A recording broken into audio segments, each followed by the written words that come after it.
عمران ریاض خان کی طرح یہ ایسا جو ہے وہ ٹریٹ کیا جا رہا ہے کہ ان کو مینٹلی ٹارچر کیا جا رہا ہے اور ان کی جان کو شدید خدشات ہیں۔ فیصلہ جلدی سے دے کر بیسیکلی یہ سزا دینا چاہتے ہیں کہ خان صاحب کو الیکشن سے باہر کیا جائے اور خان صاحب جیل کے اندر ہیں۔ عمران خان صاحب فار ایگزامپل سائفر کیس کے اندر ان کی ضمانت ہوتی ہے تو کسی اور مقدمے میں وہ گرفتار کیا جائے گا، تو یہ پروسیس جو ہے روکا جائے اور خان صاحب کی جو پروٹیکشن ہے کسی بھی مقدمے میں گرفتاری سے روکا جائے۔ عمران خان صاحب کو آج ڈسٹرکٹ کورٹ میں پیش کرنا تھا، اس کے اوپر ہم دیکھ رہے ہیں کہ سیکیورٹی کے بہانے جو ہیں لاسٹ ڈیٹ کے اوپر بھی بنائے گئے۔ سائفر کیس کی ضمانت جو ہے اس کی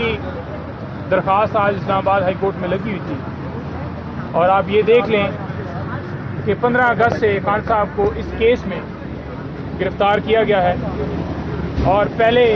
نیچے ڈیلے ٹیکٹس کی گئی اور ضمانت کے اوپر کبھی جج صاحب چھٹی پر ہیں اور کبھی پراسیکیوشن جو ہے وہ اویلیبل نہیں ہے سپریم کورٹ میں۔ آج ہم نے دیکھا اسی طرح سے ایک پھر بہانہ بنایا گیا سرکار کی طرف سے، اور وہ بہانہ یہ تھا کہ کیا پروسیڈنگز جو ہیں وہ ان کیمرہ ہوگی یا اوپن سماعت ہوگی، تو یہ ایک مسلینیس اپلیکیشن دی گئی اس میٹر کو مزید ڈیلے کیا جائے، عمران خان صاحب کی ضمانت کے اوپر مزید سماعت جو ہے وہ ملتوی کی جائے تاکہ ان کو مزید جیل کے اندر رکھا جائے۔ ہماری طرف سے یہ پوری استدعا کی گئی اس بیل کے اوپر سماعت کر لی جائے، جو بھی فیصلہ کرنا ہے درخواست کے حوالے سے وہ بھی کر لی جائے۔ اگر آپ ان کیمرہ کرنا چاہتے ہیں اور یہ چاہتے ہیں کہ لوگ جو ہیں وہ باہر نکل جائیں تو ہمیں کوئی اعتراض نہیں ہے، لیکن جو بھی فیصلہ کرنا ہے وہ بھی کر دیا جائے۔ لیکن اس بات کے اوپر بھی فیصلہ محفوظ کر لیا گیا جیسا کہ پہلے فیصلے محفوظ ہیں۔ 9 بیل جو عمران خان صاحب کی جو نیچے سے خارج ہوئی تھی ان کے اوپر بھی سماعت جو ہے وہ جو لاسٹ ہیئرنگ ہوئی تھی اور فیصلہ محفوظ ہوا تھا وہ بھی آج 12:30 بجے ہے، لیکن خان صاحب کے حوالے سے ہم نے جو درخواست دی ہے کہ جو خان صاحب کی اسپیشلی ہیلتھ کے حوالے سے اور ان کو واک کرنے کی اجازت نہیں ہے، اس حوالے سے جو ہم نے آج درخواست جو ہے وہ اسلام آباد ہائی کورٹ سے رجوع کیا ہے، اور اس میں ہم نے یہ استدعا کی ہے کہ کسی قانون کے تحت، کسی جیل مینول کے تحت، کسی پروسیجر کے تحت کسی کے اوپر پابندی نہیں لگائی جا سکتی کہ وہ واک نہ کر سکے، وہ چل نہ سکے۔ تو یہ ایک ان کے اوپر عمران ریاض خان کی طرح یہ ایسا جو ہے وہ ٹریٹ کیا جا رہا ہے کہ ان کو مینٹلی ٹارچر کیا جا رہا ہے اور ان کی جان کو شدید خدشات ہیں، اور یہ کنسرنز ہم نے ہائی کورٹ کے سامنے پہلے بھی رکھے۔ 2 مہینے ہو گئے کہ ہماری درخواست کے اوپر جو ہیلتھ کے حوالے سے جو ہے محفوظ کھانے کے حوالے سے وہ فیصلہ نہیں دیا جا سکا۔ ایک دفعہ ڈاکٹر صاحب ملے ہیں لیکن انہیں بھی چیک اپ کرنے کی اجازت نہیں دی گئی، اور آپ نے دیکھا کہ 2 مہینے کے بعد یہ درخواست جو ہے ڈیسائیڈ ہوتی ہے کہ عمران خان صاحب کو اڈیالہ جیل شفٹ کیا جائے۔ تو یہ بدنیتی صرف یہ تھی اس کیس کے اندر کہ ابھی جو فیصلہ اتنا لیٹ کیا گیا کہ فوراً، کیونکہ ابھی چلان جو ہے انہوں نے جمع بھی کروا دیا اور ٹرائل ڈے ٹو ڈے کرنے کے لیے، کیونکہ عدالت کو اٹک جیل جانا پڑتا تھا، تو انہوں نے سوچا کہ اب یہ فیصلہ دے دیا جائے اور عدالت کو آسانی ہو کہ وہ یہاں پر اڈیالہ جیل جائیں اور جا کر وہاں پر ڈے ٹو ڈے ہیئرنگ ہو، اور اس کے اوپر فیصلہ جلدی سے دے کر بیسیکلی یہ سزا دینا چاہتے ہیں کہ خان صاحب کو الیکشن سے باہر کیا جائے اور خان صاحب جیل کے اندر ہیں۔ تو وہ جو معاملہ ہم نے ہائی کورٹ میں اٹھایا ہے، انشاءاللہ ہمیں پوری امید ہے کہ اس کے اوپر کارروائی کی جائے گی اور جو پروٹیکشن ہے جو ہم نے مانگی ہے وہ ملے گی، اور محفوظ کھانے کے حوالے سے ہماری سزا منظور ہوگی۔ اچھا، دیگر درخواستیں وہ بھی پینڈنگ ہیں ہماری اسلام آباد ہائی کورٹ میں، جن کے اوپر ابھی تک ڈیسیجن نہیں آ رہا۔ ایک بڑی اہم نوعیت کی درخواست اور ہماری آئی لگی تھی۔ وہ درخواست کیا تھی؟ وہ درخواست یہ تھی کہ عمران خان صاحب فار ایگزامپل سائفر کیس کے اندر ان کی ضمانت ہوتی ہے تو کسی اور مقدمے میں وہ گرفتار کیا جائے گا۔ آپ کو پتہ ہے کہ کبھی 3 MPU کے تحت، کبھی کسی مقدمے میں نامینیٹ کر کے، اور اس سے پہلے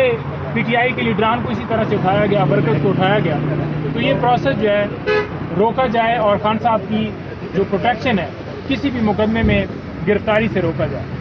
اس کے اوپر باقاعدہ طور پر سرکار سے جتنے ڈپارٹمنٹس جن کو ہم نے پارٹی بنایا تھا ان کو جو ہے ان سے رپورٹس مانگ لی گئی ہیں کہ تمام مقدمات کی تفصیلات دی جائیں، اور 17 تاریخ کے لیے وہ جو میٹر ہے وہ فکس کیا گیا ہے، اور ہمیں پوری امید ہے کہ جو ہی خان صاحب کی سائفر کیس کے اندر بیل ہوگی تو پروٹیکشن جو ہے وہ ہر صورت ملنی چاہیے، وہ ان کا آئینی حق ہے۔ جو آئین کا آرٹیکل 10A ہے وہ واضح طور پر اس کے اوپر بے شمار سپریم کورٹ کی مثالیں موجود ہیں کہ فیئر ٹرائل ڈیو پروسیس جو ہے وہ کیا جانا چاہیے۔ عمران خان صاحب کو آج ڈسٹرکٹ کورٹ میں پیش کرنا تھا، اس کے اوپر ہم دیکھ رہے ہیں کہ سیکیورٹی کے بہانے جو ہیں لاسٹ ڈیٹ کے اوپر بھی بنائے گئے، حالانکہ معزز عدالت نے واضح طور پر ڈائریکشنز دی تھیں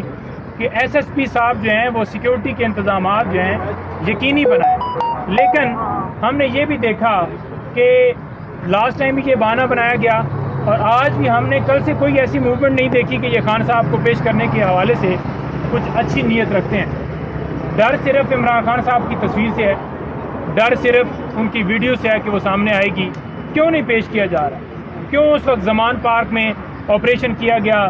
پیش کرنے کے حوالے سے کہ خان صاحب کو پیش کیا جائے، اور پھر ہم یہ کہہ رہے تھے کہ سیکیورٹی خدشات ہیں، ہم یہ کہہ رہے تھے کہ ان کے اوپر قاتلانہ حملہ ہوا ہے، وہ بیڈ ریسٹ پہ ہیں، اس کے باوجود زبردستی ویل چیئر کے اوپر آپ نے دیکھا کہ خان صاحب پیش ہوتے رہے، اور آج یہ جو بہانے ہیں یہ مسلسل بنائے جا رہے ہیں۔ انشاءاللہ ہمیں پوری امید ہے، عدالت سے ہم نے رجوع کیا ہوا ہے کہ انصاف ہوگا اور تمام درخواستوں کے اوپر جلدی فیصلہ ہوگا۔ Thank you. دیکھیے جو 164 کی اسٹیٹمنٹ ہے نا جی،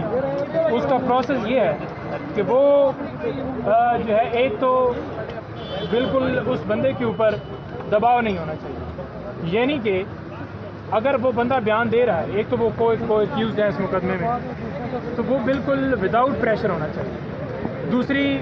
اس کی جو ریکوائرمنٹ ہے وہ یہ ہے کہ جس کے خلاف بیان دیا جائے اس کی موجودگی میں ہو، اور تیسری اس کی ریکوائرمنٹ یہ ہے کہ اس کو پورا پراپر کراس ایگزامینیشن کا جو ہے وہ موقع دیا جانا چاہیے۔ تو یہ تینوں ریکوائرمنٹس نہ نوٹس کیا گیا خان صاحب کو، کب بیان دیا گیا آپ کو پتہ ہے کہ یہ بیان اس کی کوئی ویلیو نہیں ہے، جو زبردستی اٹھا کے اغوا کر کے اور اچانک سے برآمد کیا جائے بندے کو کہ بندہ جو ہے وہ کسی دوست کے گھر تھا، اس بیان کی کوئی ویلیو نہیں ہے۔ یہ بیسیکلی جو سارا کیس ہے یہ چھپا کر اس لیے کرنا چاہتے ہیں کہ قوم کو پتہ نہ چلے۔ آج کورٹ میں ہم نے بتایا کہ کیا ایسی جو چیز ہے، کیا ایسی جو خفیہ پروسیڈنگ ہے، اس چلانے کی وجہ کیا ہے۔ جب ٹرائل کورٹ کے اندر انہوں نے یہی بہانہ بنایا، آپ لوگ تو باہر تھے، ہم اندر تھے، ہم نے کوئی ایسی چیز نہیں دیکھی جو کہ ایسی سیکرٹ طریقے سے انہوں نے کوئی دینی تھی۔ دوسرے نمبر پر یہ مقدمہ جو ہے، یہ بات جو ہے 1.5 سال سے میڈیا کے اوپر چل رہی ہے۔ کیا چل رہی ہے کہ باہر سے دھمکی ملی اور جو سائفر تھا اس کو ڈی کلاسیفائڈ کیا گیا، اور جو ڈی کلاسیفائڈ کیا گیا وہ تمام باتیں آلریڈی ڈسکس ہو چکی ہیں، ہر جگہ پہ ہو چکی ہیں، اور FIR کے اندر ہو چکی ہیں۔ تو پھر کیا چھپانا ہے جب یہ خود ڈسکس کر چکے ہیں، نیشنل سیکیورٹی کی میٹنگز، ان کے جو وزیر داخلہ ہیں جو اس وقت تھے رانا ثناءاللہ صاحب، اور اس کے بعد بھی ہر چیز ہر جگہ پہ ہر فورم پہ ڈسکس ہوئی ہے۔ تو یہ ان کیمرہ پروسیڈنگ بنتی نہیں ہے۔